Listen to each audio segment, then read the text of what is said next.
Also, probably the best song tangentially related to the Manson murders. Because it was co-written by, it was Mike Love and Terry Melcher who wrote Kokomo. No, Charles Manson wrote Never Learn Not to Love Again. Yeah, it's a good song, but it's not Kokomo. I said best. 80s Beach Boys I have my own issues with. That was my first concert. Of course. 1988, the Beach Boys. They played after Columbus. You saw Mike Love and you're like, I want to be an old pervert for the rest of my life. Yeah. It was after a Columbus Clippers game. Oh, nice. Yeah, it was pretty sweet. They were really crushing it back then. Save it for the pod. We got to get in. I think the pod's going, right? Yeah, we should. And I've told you my Brian Wilson story, right? What about it? What about it? Like, have I told it to you? I don't think so. That I met Brian Wilson. I was in a room with Brian Wilson this big. This is not a very big bedroom. No offense. I mean, it's a nice place you got here. But I was running a event. I used to run catering events, and I was the only person running this event for a Brian Wilson release party. He did an album like Brian Wilson does. I didn't know if you meant release like an album or release like he got out of whatever mental institution they were putting him in that week. No, I think they let him out for the day because it was for like he sang like George Gershwin songs. So I was this was the green room. I'm in the green room, and Brian Wilson is just. They had brought in a special recliner, probably his recliner. So Brian Wilson's just sitting there in this small room, just like totally out of it. And there's like 5 or 6 like handlers, right? And they're all talking to him like he's 10 years old. They're like, "Hi, Brian. Is there anything I can get you? So here's what's going to happen. Someone's going to come and get you, and then you're going to go out and sit at the piano and play, you know." And I'm just standing 2 feet away from him next to a table of cookies. And he's just sitting there like comatose. And at some point, all the handlers leave. They all go to do something. So now it's just me and Brian Wilson in this very small room. And he's sitting there and it's just silent. And then he like turns to me and he goes, "Hey, buddy, can I get one of those cookies?" And I'm like, "Fuck yeah, you can, Brian Wilson." So I bring this plate of cookies and he's just looking at him. And then he looks up at me and goes, it's like 3 different kinds. And he goes, "What kind of cookie should I have?" I was like, "The peanut butter is great, dude." And he goes, "All right." So he takes a peanut butter cookie. I go back to where I'm standing, put the tray of cookies down. Now I'm just watching Brian Wilson eat a peanut butter cookie for like 5 minutes.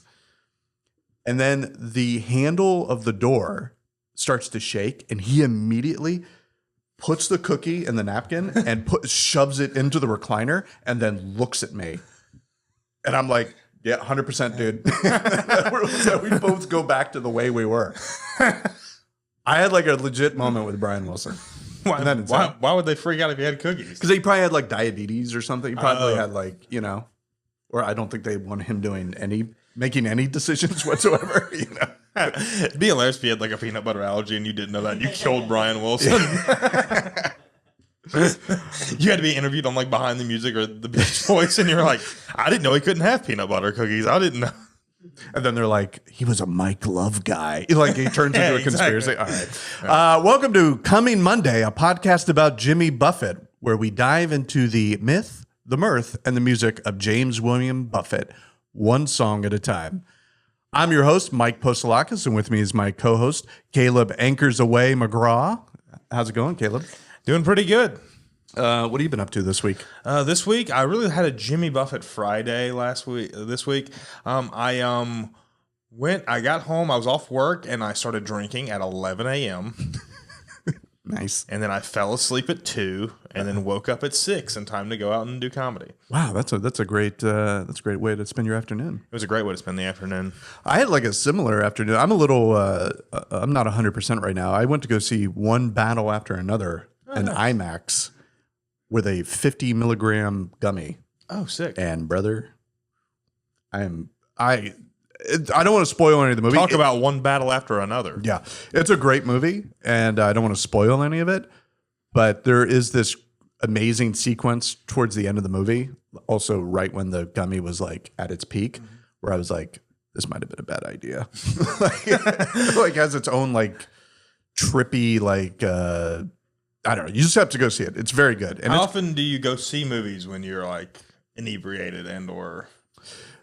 I mean, an IMAX movie on marijuana is a good time.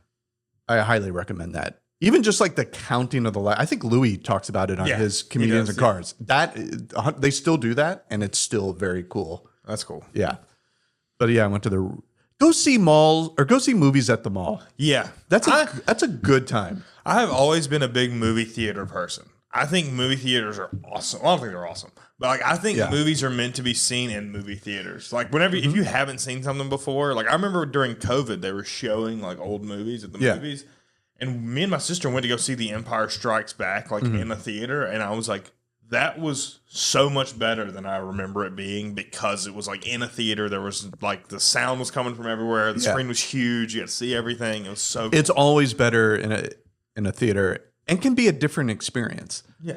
Like I always reference Taxi Driver. These are two totally different experiences watching Taxi Driver in a theater versus your home. Because I would go see it when I lived in LA. Quentin Tarantino's theater would play it like a couple times a year. So I would go see it. And when you see Taxi Driver with a full audience, it plays like a comedy. Because Travis Bickle's such an idiot. You know what I mean? And so like the first like 2/3 of the movie, it's hilarious because he's such an incel. He's like, he doesn't know how to ask a girl out. Then he takes her to a porno. Like this is all hilarious. And then it turns bad, obviously. But yeah, right. But the thing is like, you're with a bunch of people. So this guy is not scary. He's hilarious. Yeah. But when you watch Taxi Driver at home, now you've invited Travis Bickle into your house. Oh, yeah. And it's not as funny. And you're like, this guy's insane. You know what I mean? Like it just is like such a different experience. But yeah, movies in theaters rule. Yeah, I think the last movie I may have seen in theaters, I can't remember. The last one I distinctly remember was the Batman movie that came out in 2022. I remember I went and saw that. I had like the next day off of work. And I was kind of like sitting at home and I was like, I wonder what's going on tonight. And I was like, I looked up, I was like, the movie theater down the road from my apartment was playing it at like 9:30. And I was like, I'll go see it. And it was me and like probably 7 other people. Yeah. And it was so cool. Cause like I said, it reminded me of like, this is how this movie was supposed to be seen by people because like they meant for you to see it in a theater. Like the sound design and everything's designed for it to be that, not your like, like your, whatever it is, Tubi TV or whatever. The main problem is like, AMC, like the movie theaters have to be better. They have to like really take this seriously because it is expensive. I think it cost me $60 with the IMAX ticket and the concessions. Dude, that's like a nice restaurant bill. Yeah. So they need to like treat it like you can't do things in a movie theater that if you did it in a restaurant, they'd be like, get out. You're not coming back. You know what I mean? So I don't know. That's a mess. I know they're probably listening already, Regal and AMC. Yeah, exactly. So they're already big fans. Step your game up, so guys. Get your stuff together. You know, actually, in my hometown, we had a movie theater that was just one screen. Yeah, those are great. We had like a one-screen movie theater. I remember it was the Capri Theater, which I've actually done comedy at because I converted it into a like venue. But like I remember going to see the Polar Express when I was in 2nd grade. Our entire 2nd grade at my elementary school went to go see the Polar Express. It was probably only like 150 kids, but we all sat there. We all got popcorn. We all got a drink. We all got, I think, 1 candy bar. We got to sit there and then get creeped out by Uncanny Valley Tom Hanks. You know what's weird? That movie, I never thought about how weird it was until like I was an adult, and so I pointed that out because I think when I as a kid, I had such a positive experience, like seeing it with like literally every one of my friends. I was like, this is the greatest movie ever. I think that is a point that I was going to say. So, like, I think all those things are true about the movie theater, the big screen, the sounds, all that stuff. But it's also similar to comedy. Like, when you're with people, you'll react off of them more. Oh, sure. Yeah, so, like, absolutely. And that goes exactly with what you said. Like, it was such a positive thing because of the... Yeah, that's what I mean with, like, Taxi Driver. Like, everyone's laughing, so you feel safe. You're like, this guy's a numbskull, right? Definitely. Also, kind of going to that, like, get rid of the reclining chairs. What's going on here? Like, I don't like them. It's where the contrarianism really flares up. But I mean, like, you shouldn't be too comfortable. Yeah, you shouldn't be like if you wanted to fully relax and watch something, you could do it at home. Yeah, just stay at home. It's like stadium seating. It feels like an event. Like you're all like sitting there together, like watching this. But you got to kind of like be engaged and like. But if you're like just your feet are up and you got M&Ms on your chest, it's like this is ridiculous, You know, I never thought I was anti-reclining seats until you brought that up. Yeah, no, it's a terrible idea. Yeah. Terrible idea. Did you do any? Did you headline recently? Yes. How'd that go? It went really fun. It was really fun. It was at Levity Live in Huntsville. I headlined their showcase, which we haven't been like they do it. I think once a month. It's all the people from the mic they'll bring in, and they'll have a headliner like come and do like 25. I did 25 at the end of it. It was so much fun. I love Levity Live. Leslie, who's the GM there, is the best. I knew her back when I started comedy in South Carolina, and she is the coolest. And all those people there are awesome. How's it going on, Mike? I got 20 minutes in me. Do you think how long do you have? How many minutes?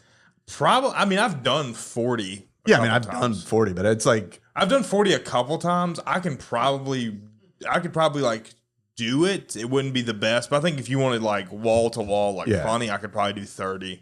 30, that's pretty. Yeah, I think I'd probably if I was just like I only want to do things I know really work. Yeah, maybe like 25. Yeah, if I want to do things I know like really, really, really work, yeah, probably like 25 or so. But I think 30 I could easily do. 40 I can do, but it wouldn't be like perfect. Yeah, God, writing jokes is so hard. As you saw me struggling on Tuesday at the East Room. Oh yeah, it took 4 people to write one bit with Judson and Chris Dunn. Yeah.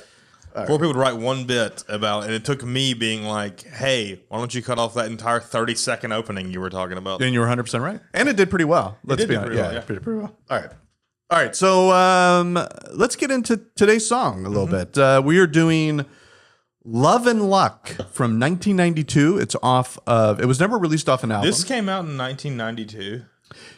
Yes, because it was released on the Boats, Bars, Beaches, and Ballads. I'm probably mixing those up. Box set, which is terrific. Entertainment Weekly gave it a C+ back in the day. I mean, that's insane. Big media. What do you actually like? That's just saying like I don't like Jimmy Buffett. Yeah, exactly. You know, it's like I'm shocked it came out in 1992 though, because this is one of the most aggressively like 80s songs I think I've. I immediately was like, oh, this came out in like 1986 or like 87, something like that. Yeah, it's a quasi cover of another song called I lost it. Oh, I don't know how to pronounce this. Collet Serre. So that's a song written by Jocelyn Bernard and Jean-Claude. My handwriting's terrible. Jean-Claude Van Damme. And it's the only song he ever wrote. And it was originally for Double Impact with Dennis Rodman. Are you serious? No, I'm kidding. That would be amazing. If that's what AI is. Like Dennis Rodman. A movie with Jean-Claude Van Damme and Dennis Rodman. Just remaking terrible movies to make them better. Yeah, Collet Serre, I think I looked it up. It's like that's Creole for like stay close or something like that. Well, it's we're gonna get a little controversy, but it's the band that did it. They are called a Zouk band. Zouk? I think I'm pronouncing that right. Zouk. Okay. I did look it up on Wikipedia. We're just gonna say Zouk. What is Zouk music? And it was Wikipedia classified it as fast tempo, percussion. Snip that out. Percussion, drum rhythm, and a horn section. A horn section. Not very specific there. That's a lot of music. Several. You could do jazz. Yeah. You could do a couple. And the only band listed under this genre of music is the band that wrote this song. Like that's got to be fun to be the only band in a like style of music. I'm glad you said that because we're going to get into trivia right away. Do you know the genre of music that the Beatles played in Hamburg, like when they were practicing getting good? They played, It wasn't rock and roll. It was called a specific thing. Do you know what it was called? It is called Skiffle. That's right. Look at you. Famous skiffle band in the Mungo Jerry with the hit In the Summertime. That's how I know that. I watched a video about them and they said they were a skiffle band. Yeah. That's a skiffle band? Yeah. Because I thought it was amazing that the Beatles are so good Yeah. that they were one genre of music. And then when they got out of it, that genre died. People were like, we're not. It didn't die. It's just that no one else talented ever did it again. Yeah. Now I have another. This one's harder. See if you get this right. In Star Wars, in like the bar in Tatooine, all the freaks playing. What is that? It's it's listed in like novels, Star Wars novels. What kind of music that is? Do you know what it's called?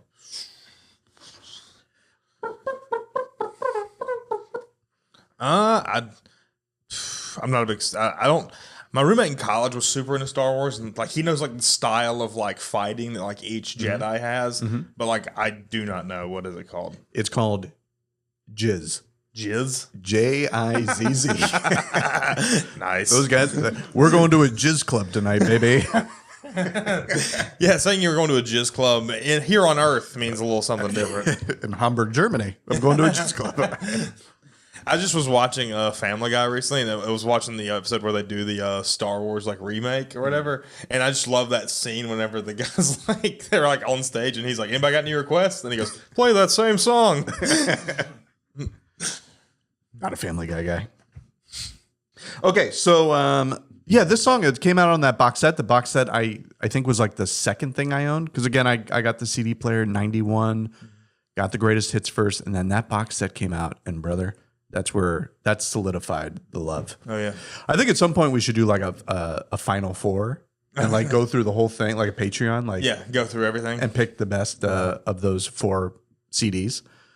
But man, this song is very positive. Yeah, it is very positive. Yeah, I don't like because I told you I was like I didn't love it, but I did like appreciate it because like. I don't know. I guess because it came out in like 1992, it's like such a negative time in music because like all music was like sad and like drug addicts and stuff like that. Yeah. And like this is literally just a song like "With a little love and luck will do you harm," and then just horns. I would say attacking your ears with the amount of noise that's coming at you. I described this song as an audio assault. It was just such a loud, bombastic thing. Yeah, it really goes for it. Probably like the most produced of his songs, right? Yeah, probably. I mean, 100% because like I've really only ever listened, like really listened to like the songs that are like pretty like down like low. I don't know what the word like lo-fi sort of. It's just like the early stuff, which is basically like him and a guitar, and maybe him and like a harmonica or something like that. And this has got like a band. It's got keys. It's got horns. It's got all that stuff. And I was like shocked, I guess. Yeah, it's a good. Oh, my bad. Copyright. It brings up a good question because I think I was asking you the other day, like, where did you stop? Because there's a definitive part or a point where I kind of stopped buying Jimmy Buffett CDs, you know? This is definitely in our 3 phases of Buffett in like bald billionaire. But this is bald billionaire music. This is a guy that had the money to be like, I'll hire as many people as I want to play trumpets, and they'll all play them. Yeah, because this came out in '92. Then it was followed by Fruitcakes '93, and that album's amazing. Yeah, and then there was Barometer Soup, and I think Banana went 1997. Don't Stop the Carnival. That's where I was like, we're going to take a break. Well, see, I was born the year that Don't Stop the Carnival started. So it came out. So, like, I only know Jimmy Buffett from, like, the... Anytime we talk about years and ages, it should just be a close-up of my face just draining. Just like...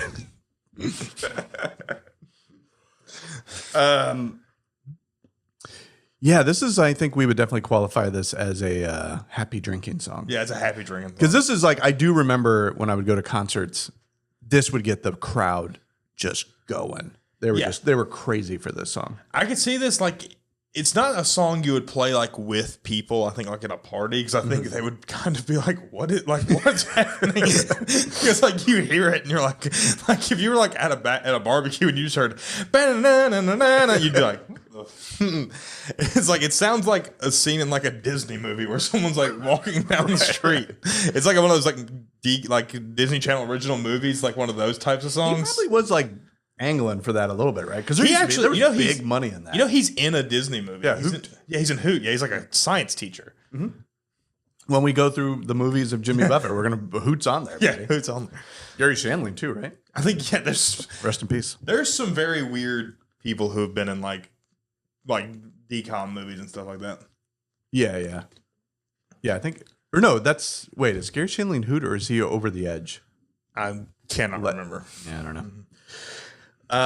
Yeah, but I mean, like, all those guys were like cashing in on Elton John, Sting. They were all like writing the hits for. Like Jimmy Buffett should have written the song for Little Mermaid. Yeah, something like he could have definitely been on that soundtrack. That would have been awesome. It would have gotten me there. I would have gone to go see it. That'd have been. I mean, dude, that'd have been the best. I think in his head, Jimmy Buffett sees himself as like Sebastian the Crab. Like he saw that and was like, oh man, that would be me hanging out with a hot woman, just me, just chilling, talking,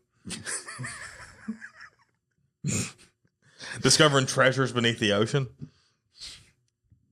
I follow this guy, this treasure hunter on the Key West treasure hunter. You know what I'm talking about? I've never seen He it. found he deep dives for coins and stuff. Nice. I think he's dead actually, but he. What kind of a lead-in is that? They still put him in the suit and drop him down there. You should see him. He found all these amazing coins. I think he died actually. But I think he was murdered. That's great. But he found I'm going to get all these details wrong, but it doesn't matter. He found like $300 million in treasure. Like he knew there was a sunken ship somewhere off the Keys, and I think he spent his life trying to find that treasure. Did find it, pulled it up. It was worth all this money, and then the state of Florida was like, "Yo, that's ours." And he was like, no. And then they went to court over it. And I think they had to split it and stuff. But that's a whole. I can't tell you how exciting the idea of being a treasure hunter. Yeah, is so much fun to me. When I go to the beach and see people with the thing, I legit get it. I'm like, oh, you never know. 100%. You never know, dude. So many times I've been in the ocean, just being like, God, if I could just step on something, fill like a wooden box and just pull it out and it's just full of gold coins. It would be the best. Yeah. That's why I think I loved National Treasure and Indiana Jones so much. Mm-hmm. I thought that was such a cool. It involves two things I love, which is history and being incredibly weird. That's two things you require to be a treasure hunter. Yeah, for sure. We should do that when we do a remote down in Key West. Yeah, 100%. Yeah. You can do the pod and I'll just be behind you deep diving and trying to find coins. That'd be fun. Okay, so I mentioned it before, but so the song was written by somebody else, but when I was doing my research. This is the second song we've done by him that was written by someone else. Yeah. And it's not without a little controversy. I went on buffettnews.com. That's where I get my news. And yeah, I went on there because I thought it was a financial website, and I was like, they're talking a lot about shrimp and rum. I didn't know that he was involved in that. Turns out that pays off too. So this was the message boards, and it was the headline is, "Who really," and really's in all caps, so we know. Let's get down to business here. Who really wrote Love and Luck? By the way, this is posted February 21st. 2006. So that was a long time ago. I was 9 years old. Yeah. I like throwing that out there for Mike every time he says a year. This is from Midnight Flyer. Underneath it says license to chill. Midnight Flyer. Nice. We need to get on this board. Oh, 100%. Oh, yeah. What would your name be? We should pick our names right now. I'm sure Nautical Wheeler's already taken. Yeah. It's got at this point, it probably has to. Mine would probably be Peanut Butter Conspiracy Theorist. Oh, that's good. Thank you. That's really good. I don't know what mine would be.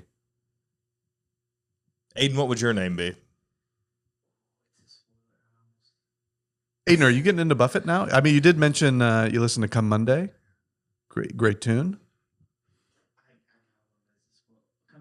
Okay, come back. Okay. All right. So who really wrote Love and Luck? And the Midnight Flyer wrote, this is something that I've thought about for a long time, which is hilarious. It's the stuff like that with people that's so funny. They're like, listen, I've really mulled over whether or not I want to post this on here because I know it might cause a lot of arguments. Guys, I've been to a lot of libraries and went through a lot of microfiche, and I got to bring it to the message board at this point. They've been trying to silence me, and I'm not going to let them anymore. Jimmy's song Love and Luck came from a song written by Jocelyn Bernard and J.C. Namro, entitled Cole Sere, translate means love and luck. Jimmy even uses Cole Sere in the chorus. The writing credits for Love and Luck. Technically, it's in the bridge. This guy's information's all over the place. Well, I mean, I don't even think that means love and luck. I'd be bald billionaire. Bald billionaire? Nice. That's great. Nice. That's great. All right. Look for us on there, Buffett News. Is this website still up? Right, I'm sure it is. What was the? Well, I would go ahead and finish, but I'm curious to know what the last thing that someone posted on there would be. Now, my question is: since this was originally written by someone other than Jimmy, should he list himself first in the credits? If you listen to Cole Sere, you hear that the music in the chorus is almost the same as Jimmy's. The music in the rest of the song is similar. My take on this is that all Jimmy did was translate some lyrics, change some lyrics around, and threw his name up first. I'm sure it's all legal, and the original authors were probably paid well, but still. Who's this turncoat? Yes. What are you trying to get Jimmy jammed up with the lawyers? Paul is coming from inside the house, everybody. I was shocked that he took their side. Midnight traitor, more like it. Midnight traitor. I think credit should go where credit is due. I mean, it was, dude. At least spelled. He has them listed. It's not like he stole the song. He's not a Motown record exec. Yeah, and then I don't even know if this is a real Buffett quote, but he underneath his little screed, he goes, in quotes, creativity is just undetected plagiarism. Jimmy Buffett. That sounds like something he would That say. sounds like, I mean, that sounds more like... Quentin Tarantino, didn't he say that? He said great ideas are stolen or something like that? That's an old, I don't know who originally said that. Good artists borrow, great artists steal. Yeah. I mean, it's... Saying he plagiarized, it's not exactly something I would do because it's like it's not that bad. Well, when you you can't plagiarizing, you would not credit anybody. Yeah, like you would try and get away with it. Well, it's like was it last week we did One Particular Harbor, and I mean that was written with Bobby Holcomb, and it's like he didn't like steal that song. He took like I think a Bobby Holcomb song and like kind of like threw some stuff on it. This is also the second time he's thrown island language into the bridge of a song, which is kind of funny.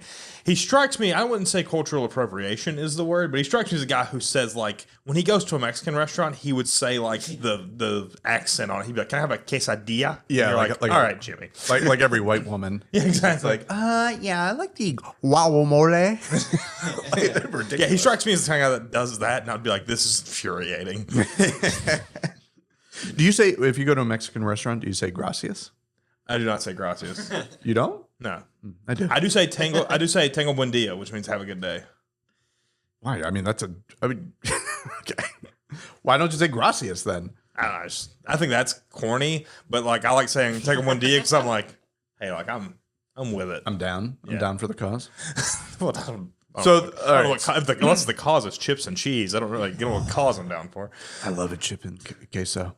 Oh, God, have you ever been to Mas Tacos Por Favor? It's kind of near where I live. I have not. Real good. Real good. They have this... Mas Tacos Por Favor, if you guys want to have a live episode. Yeah, we'd love to. They got the room for it. They got a nice little patio spot out there. The Sopa Tarasca, I think it's what it's called. It's like a soupy kind of beans and queso thing. Really good. Sounds real good. All right. Speaking of food, does he reference food at any point in this song? Because he references food a lot in his music. Yeah, I mean, that's one of the things. My dream is that this podcast turns into like a drinking game. Yes. Like, I think that's the hook we need to go. I don't even drink anymore, but I've always been so pro drinking game. That's a pretty fun thing, you know? So anytime we bring up food, I think people should. It's funny. By the way, we also already have our first guest who's concerned about my well-being. Shout out to Bob Barrick, great guy, great guest, Jammy Buffet. Yeah. I texted him. I was like, "Hey, dude, thanks for doing the pod. That was a lot of fun. Can't wait to see your band in October." And he was like, "Yeah, dude, I had a great time." Then the second thing was like, "Please God, stay sober." Well, I'll tell you what. You have a guest that cares about your well-being, and a co-host that does not. But this is just classic message board life. I mean, it infects literally everybody. So the next thing is, so that guy posted that midnight flyer, and then somebody responded, "Just one man's useless, unsolicited opinion." Oh, I can't imagine the vitriol that he got when he was like, "I don't think Jimmy Buffett deserves the credit he gets for a song that people in the long run of his career don't really care about." Yeah. I never could understand why so many people even care about who wrote a particular song. If I was reading the song, then I guess that would be important. Since Did he mean writing the song? No, because he says, since I'm listening to it, what's important to me is who's singing, playing it.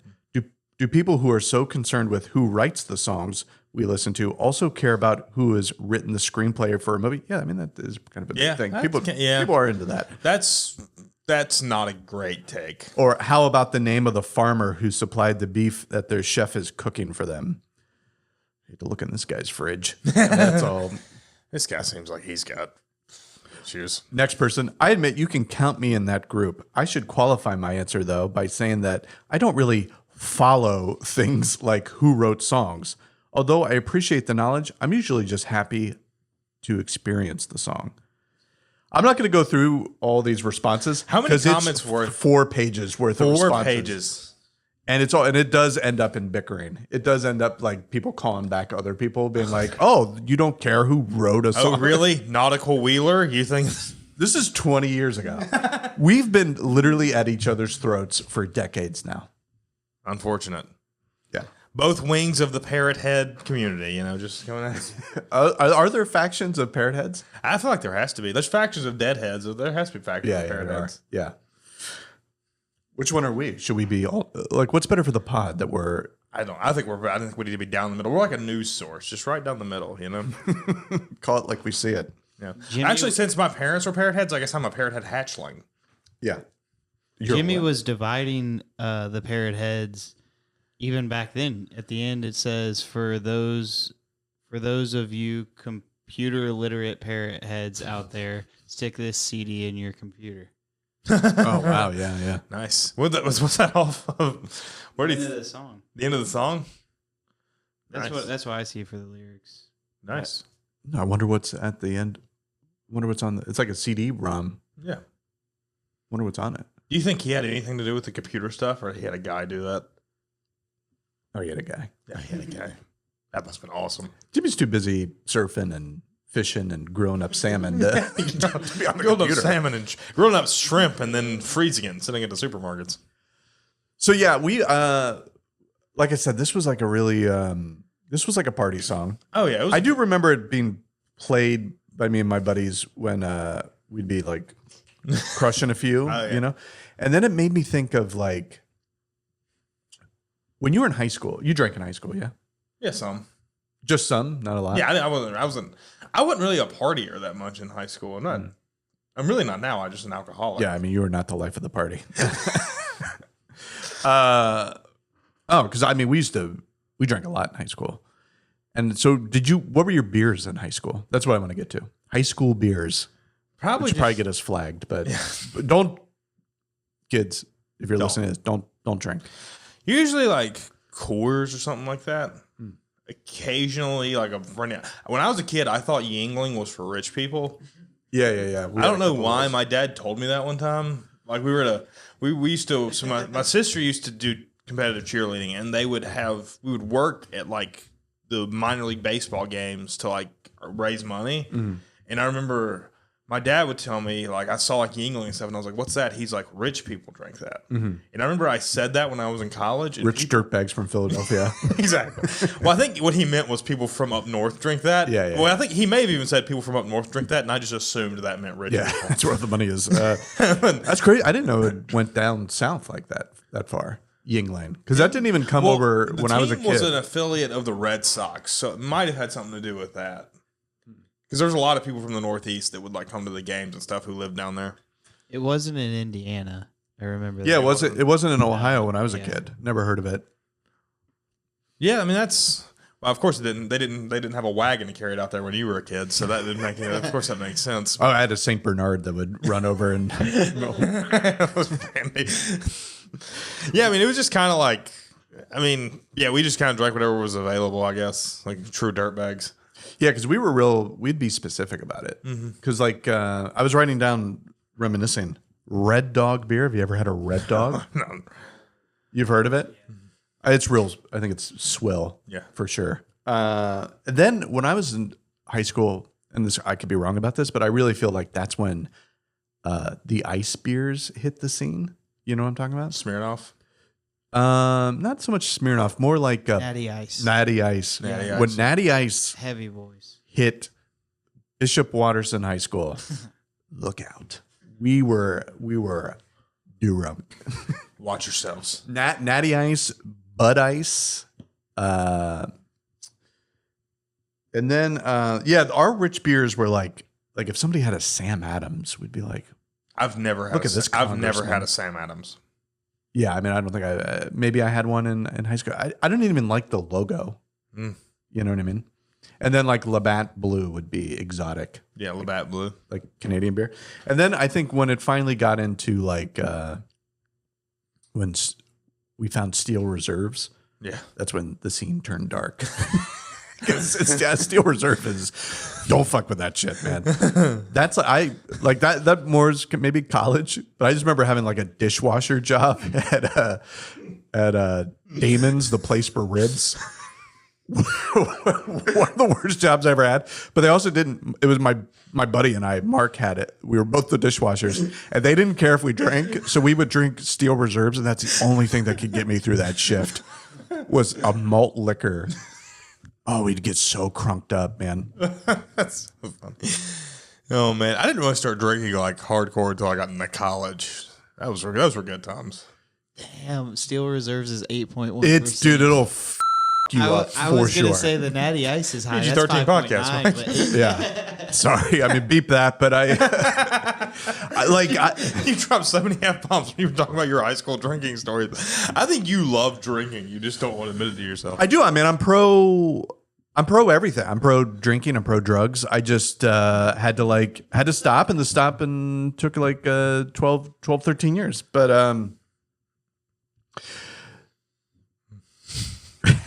what was I gonna say? Yeah. What was I gonna say? No, yeah, we were, because I went to Catholic high school, so it was like mostly Irish Catholic blue collar kids I went to school with. Everybody was just hammered. I used to always joke that I think it would be easier. It was easier for me to get drugs in high school than they are now. Yeah. Like when you're in high school, those things just like appear. Yeah. It's like we would just have acid. It'd be like, how did we even get this? If you were like, I'll give you $500 and find me acid right now, like I wouldn't be able to do it. Yeah. You know, I don't think. Maybe I could.